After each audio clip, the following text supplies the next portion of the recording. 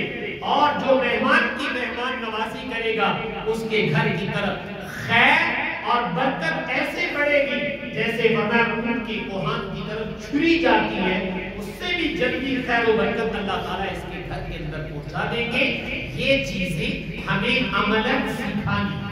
اور اگر میں اور آپ عملاً نہیں یہ سکھائیں گے تو میں نے عرض کیا کہ کون بتائے گا کہ یہ تمہارا کلچر ہے، یہ تمہاری وراثت ہے، یہ تمہارے آبا اور تمہارے نبی کا طریقہ ہے. یہ بھائی کون بتائے گا؟ یہ چیزیں آہستہ آہستہ ہمارے معاشرے سے ختم ہوتی جا رہی ہیں. جبکہ مسلم معاشرہ اس کے اندر تو یہ سوچا بھی نہیں جا سکتا تھا کہ کوئی مسافر، کوئی مہمان آئے اور اس کو رہنے کے لیے جگہ نہ ملے یا کھانے کے لیے روٹی نہ ملے. یہ سوچا بھی نہیں جا سکتا تھا اور یہ بہت بڑا عیب سمجھا جاتا تھا کہ کوئی کسی کی مہمان نوازی کا انکار کرے. آپ لوگوں نے قرآن شریف میں ایک واقعہ پڑھا ہے، حضرت خضر اور حضرت موسیٰ علیہ السلام ایک بستی میں گئے اور ان بستی والوں نے اپنے زمانے میں مہمان نوازی سے انکار کر دیا. فَأَبَوْا أَن يُضَيِّفُوهُمَا، انہوں نے انکار کر دیا ان کی مہمان نوازی کرنے سے. اللہ نے اس کو بطور عیب کے قرآن میں بیان کیا ہے کہ انہوں نے حضرت خضر اور موسیٰ کی مہمان نوازی سے انکار کر دیا. حجاج ابن یوسف یہ اپنے زمانے میں قرآن پاک پر اعراب، یہ زیر زبر پیش جسے آپ کہتے ہیں، عربوں کو تو اس کی ضرورت نہیں ہے، یہ میرے اور آپ کے لیے ہوتے ہیں، تو وہ اس کے اوپر زبر زیر اور نقطے لگوا رہا تھا. تو یہ جو بستی والے تھے جن کا تذکرہ قرآن نے کیا ہے وہ تو ان کی پہلے آبا و اجداد کئی صدیاں پہلے کر گئے تھے، یہ بھی اسی علاقے کے رہنے والے تھے. تو یہ بہت بڑا نذرانہ لے کر حجاج کے پاس آئے اور آ کر کہا کہ آپ قرآن پاک پر نقطے لگوا رہے ہیں، اس میں قرآن میں اللہ تعالیٰ نے کہا فَأَبَوْا، با کے ساتھ ہے، اس کا معنی ہوتا ہے انکار کرنا. تو آپ بجائے ابو کے با کو تا بنا دیں اور اوپر دو نقطے ڈال دیں، تو اب یہ عیب ہمارے اوپر سے اتر جائے گا کہ ہمارے علاقے والوں نے ان کی مہمان نوازی نہیں کی تھی. اور اگر پڑھا جائے فَأَتَوْا تو اب ترجمہ یہ ہو جائے گا وہ آئے اور ان کی مہمان نوازی کرنے لگے. تو انہوں نے کہا مہمان نوازی نہ کرنا یہ اتنا بڑا عیب ہے جو ہمارے آبا و اجداد کی غلطی ہے، خمیازہ ہم بھگت رہے ہیں، اس لیے یہ ہمارے سے پیسے لو اور یہ عیب ہمارے اوپر سے اتار دو. تو حجاج ابن یوسف نے کہا کہ تلوار لے کے آؤ. جب تلوار لائی گئی تو کہا کہ تمہاری گردنیں اس سے اتار دو کہ تم نے یہ جرات کیسے کی کہ قرآن پاک میں میرے سے تبدیلی کرتے ہو. ٹھیک ہے تمہارے بڑوں نے یہ غلطی کی کہ مہمان نوازی نہیں کی، اللہ تعالیٰ قیامت تک اس کو باقی رکھیں گے کہ اس علاقے والوں نے مہمان نوازی سے انکار کیا تھا. تمہارے بڑوں کا یہ عیب یہ قیامت تک بیان کیا جاتا رہے گا. اور خبردار اگر دوبارہ مطالبہ کیا تو میں تمہاری گردن اڑا کے رکھوں گا. قرآن میں تبدیلی چاہتے ہیں لیکن میں بتانا یہ چاہتا ہوں کہ یہ عیب کی بات ہے،